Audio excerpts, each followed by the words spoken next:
Hello guys. Mm. Ligo muna kami hanggat walang camping. Saan ba itong lugar na to? Ayan. Grabe ilang kwan yung ano natin, pinuntahan natin? 3?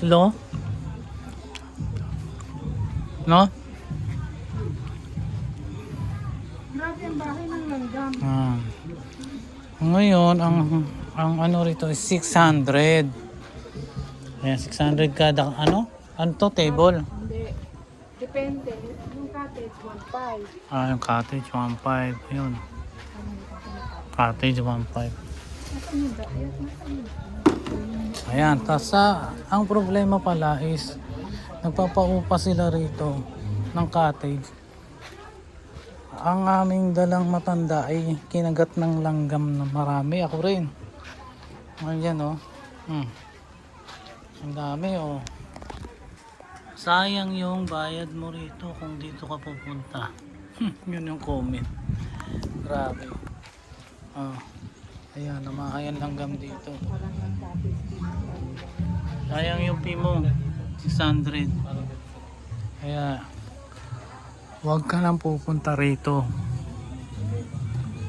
Huwag kang pupunta dito sa beach na to. Dito sa may ba to? Agila?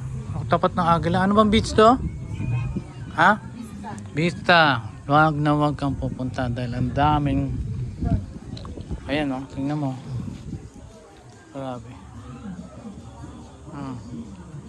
Hindi yung biro ayan Tapos sa mga upuan, table, yan. Pero sa mga cottage naman, wala dyan langgam, huwag ka nang pupunta dito sa mga ito. Lang sa doon. Busog ka doon na. Okay, ganda naman sa beach. Okay naman. Yeah. Okay, wag po kayo pupunta din sa may table. Doon kayo sa mga cottage. Tinipid Ito yung bubong, tingnan nyo, sira-sira na rin. Grabe. Okay? Ayun ang beach. Diba? Ganda.